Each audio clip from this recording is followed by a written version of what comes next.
Halo sobat, bertemu lagi dengan kami channel Alur Cerita. Kali ini kita akan membahas film yang berjudul The Longest Yard. Film yang tayang pada tahun 2005 ini dibintangi oleh Adam Sandler.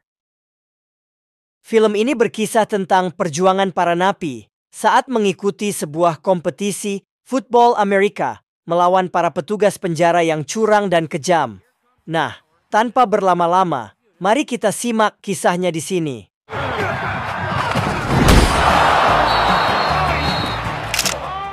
Alkisah berawal dari kehidupan sang pemeran utama, Paul Crewe, yang diperankan oleh Adam Sandler, seorang atlet football Amerika yang bermasalah karena melakukan pengaturan skor pertandingan. Hingga suatu ketika, Paul sedang mabuk berat di rumah sang pacar yang bernama Lena. Lalu ia terlibat pertengkaran dengan kekasihnya itu. Paul Crewe pun lantas mengunci Lena di dalam lemari. Kemudian ia pun pergi memakai mobil sang kekasih untuk berkeliling kota. Dalam kondisi mabuk berat, Paul mengemudikan mobil secara ugal-ugalan yang menyebabkan kekacauan lalu lintas. Alhasil ia pun dikejar oleh polisi dan harus mendekam di penjara selama 3 tahun sebagai pertanggungjawaban atas apa yang telah ia lakukan. Paul pun dibawa ke penjara yang berada di Texas karena permintaan kepala penjara yang bernama Rudolph Hazen, seorang penggemar berat Amerika football. Ia berharap kedatangan Paul di sana membuat reputasi penjaranya akan meningkat agar dia bisa terpilih ketika mencalon sebagai seorang gubernur. Lalu kepala penjara tersebut meminta Paul untuk membantu tim football sipir penjara yang dikelolanya. Tim yang dipimpin oleh Kapten Knauer yang sadis. Namun Paul menolaknya, sesuai permintaan dari Kapten Knauer kepadanya. Setelah keluar dari ruangan kepala penjara, Paul pun pergi ke kantin penjara. Di kantin tersebut ia diejek oleh para napi di sana karena kasus pengaturan skornya. Sampai akhirnya ia bertemu dengan seorang napi yang bernama Chertaker, si penyelundup segala macam barang di dalam penjara. Saat itu, Chertaker menasihati Paul agar tidak membiarkan para napi mengejeknya. Nasihat itu pun diterima olehnya. Tanpa basa-basi, ia langsung berulah dengan memukul salah satu preman di penjara tersebut. Perkelahian pun terjadi di kantin tersebut. Sipir yang melihat kerumunan itu lantas melemparkan granat yang berisi peluru karet kepada para napi yang berkelahi. Seketika, perkelahian pun berhenti. Kemudian datanglah Kapten Knauer dan ingin menghajar Paul karena membuat keributan, namun berhasil ditangkis olehnya. Akan tetapi, ia seketika pingsan setelah ditonjok oleh anak buah Kapten Knauer dan dikurung ke dalam sebuah ruangan isolasi yang seperti gubuk kecil di tengah panasnya padang pasir Texas. Setelah keluar dari ruangan isolasi tersebut, Paul kemudian dibawa oleh kepala penjara untuk melihat tim futbalnya berlatih. Di situ Paul menyarankan si kepala sipir bahwa timnya membutuhkan pertandingan pemanasan untuk meningkatkan kepercayaan diri para sipir. Namun si kepala penjara menyuruhnya untuk membentuk tim football agar bisa menjadi lawan pemanasan untuk para sipir. Paul sempat menolak, namun kepala penjara mengancam dengan menambah masa tahanannya dengan alasan Paul menyerang Kapten Knauer. Paul pun terpaksa menerima tawaran itu.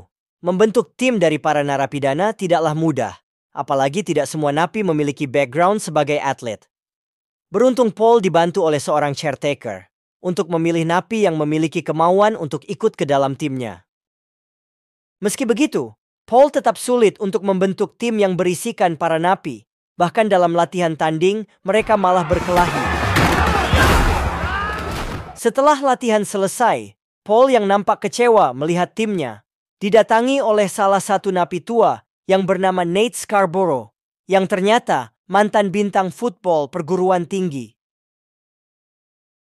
Nate Scarborough memutuskan untuk membantu Paul dan caretaker melatih tim agar bisa balas dendam kepada para sipir. Keesokan harinya, Paul dan teman-temannya menyelinap masuk ke ruangan sipir untuk mencari tahu napi yang paling kuat di penjara tersebut.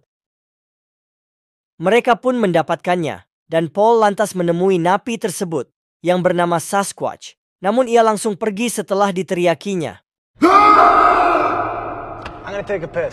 Meski mendapatkan beberapa napi yang kuat, namun tim tersebut masih kurang cepat dan terkoordinasi.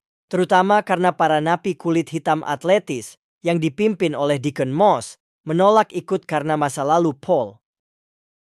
Lalu Paul memberanikan diri untuk mengajak geng Deacon yang sedang bermain basket untuk bergabung. Namun mereka memberi taruhan kepada Paul dengan bertanding basket melawan Deacon.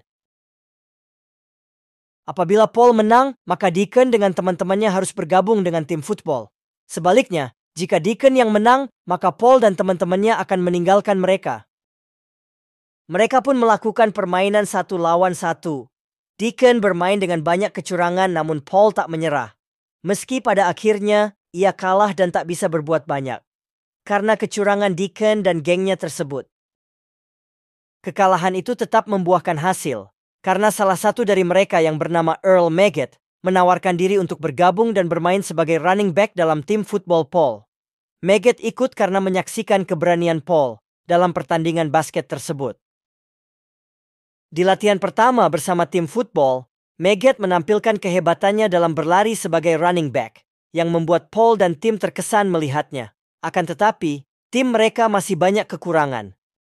Lalu, keesokan harinya, Paul kembali menemui Sasquatch, salah satu napi paling ditakuti. Di situ Paul menemani napi tersebut bermain tenis meja, sambil menawarinya untuk ikut ke dalam tim football. Setelah Paul mengatakan bahwa mereka akan bertanding football dengan para sipir, Sasquatch pun langsung setuju bergabung, sehingga membuat sipir yang menjaganya terdiam ketakutan. Setelah bergabung, Sasquatch pun ikut berlatih. Namun di latihan pertamanya itu, langsung mematahkan hidung rekannya yang bernama Swiatowski. Semakin hari, tim Paul semakin membaik karena kehadiran Maggot yang super cepat. Napi yang bernama Unger lantas memberikan informasi kepada para sipir tentang kecepatan berlari Maggot. Mengetahui hal itu, para sipir tak tinggal diam. Mereka pun membuli Maggot di perpustakaan. Setelah menyaksikan bagaimana Maggot dibuli oleh para sipir, Deacon dan gengnya memutuskan bergabung dengan tim Paul untuk membalas perbuatan para sipir tersebut. Bergabungnya geng Deacon membuat kualitas tim meningkat secara keseluruhan. Namun lagi-lagi Unger mencoba membeberkan informasi tentang tim Paul kepada para sipir. Paul yang mengetahui hal itu melapor kepada kepala penjara tentang Unger. Setelah melapor, tempat latihan tim Paul dirusak oleh para sipir. Meski begitu, mereka tetap berlatih di tengah lapangan yang penuh dengan air. Keesokan harinya, Paul mendapatkan rekaman pertandingan para sipir yang diberikan oleh ibu-ibu yang bernama Lynette. Namun sebagai gantinya, Paul mau mabok dengannya. Di tengah tim napi melihat rekaman pertandingan, Unger si mata-mata sipir kembali membocorkan informasi. Lalu para sipir pun meminta Unger untuk melakukan sesuatu kepada Paul. Sehari sebelum pertandingan dimulai, Unger menjalankan aksinya dengan menaruh bom di selnya Paul. Akan tetapi, bukan Paul yang terkena bom itu, melainkan caretaker yang saat itu ingin memberikan hadiah kepada Paul. Caretaker pun meninggal, dan sebelum berangkat ke pertandingan, tim football napi lebih dulu ke pemakaman caretaker untuk memberikan penghormatan terakhir kepadanya. Lalu tibalah pertandingan antara tim football sipir dan napi tersebut, yang dihadiri oleh banyaknya penonton. Pertandingan pun dimulai dengan penuh kebrutalan, di mana para napi melampiaskan kekesalan yang selama ini mereka pendam dengan menghajar pasukan para sipir, meskipun kecurian beberapa poin. Hal itu pun membuat Paul dan Nate marah, karena timnya bermain hanya mengincar target mereka, tak bermain seperti tim untuk memenangkan pertandingan. Setelah itu mereka pun meminta maaf kepada Paul, dan langsung bermain baik. Setelah bermain dengan baik, tim Mean Machine malah dicurangi oleh wasit di pertandingan itu. Tak ingin selalu dicurangi, Paul pun lantas 2 kali melemparkan bola ke arah burungnya wasit.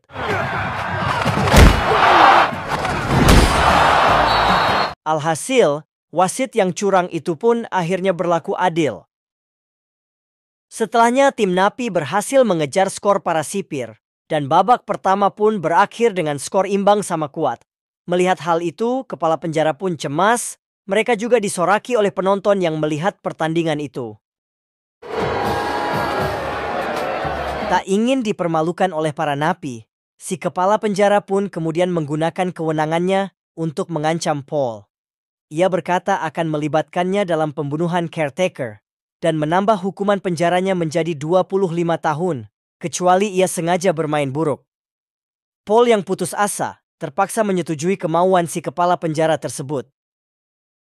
Ketika babak kedua dimulai, Paul pun sengaja bermain buruk dengan melempar bola secara tak akurat seperti yang dia lakukan di babak pertama. Kemudian dia juga meninggalkan rekan-rekan setimnya dengan berpura-pura cedera. Namun, rekan-rekannya mengetahui bahwa Paul hanyalah pura-pura cedera. Para napi pun kecewa dengan sifatnya itu. Ketiadaan Paul di dalam lapangan membuat tim sipir pun unggul 3 touchdown atas para napi. Mereka juga secara brutal melukai para napi tersebut. Melihat hal itu, lantas mendorong Paul untuk kembali ke dalam lapangan. Ketika dia masuk ke lapangan, kepala tahanan dan para sipir pun mulai cemas melihatnya. Akan tetapi, para napi awalnya menolak membantunya, sehingga Paul di-sack 2 kali.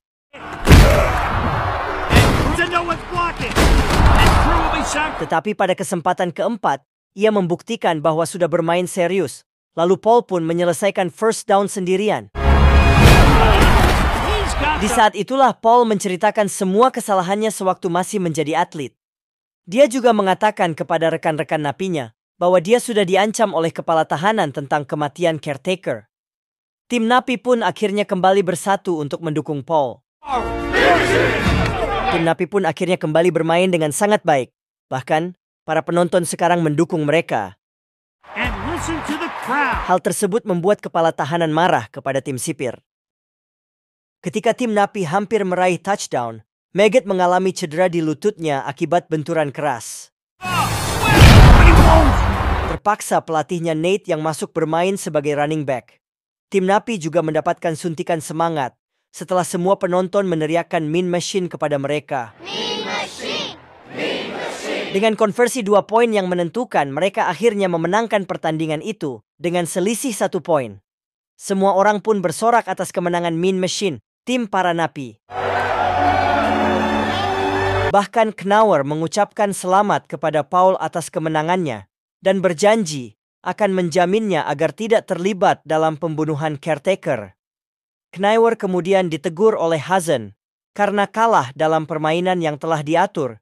Kemudian kepala tahanan menyadari bahwa Paul sedang menuju pintu keluar stadion. Dengan penuh semangat si kepala penjara menyiratkan bahwa Paul Crewe sedang mencoba melarikan diri. Ia juga memerintahkan Knauer agar Paul segera ditembak. Namun Kapten Knauer ragu-ragu dan di saat-saat terakhir menyadari bahwa Paul hanya mengambil bola. Paul mengembalikan bola itu kepada kepala penjara dan menyuruhnya untuk menyimpannya di lemari piala. Bahkan si kepala penjara itu disiram oleh Deacon dan Battle. Sementara Paul Crewe dan Nate Scarborough kemudian pergi mencari informasi tentang keberadaan Unger agar narapidana psikotik Swiatowski dapat menanganinya. Tamat.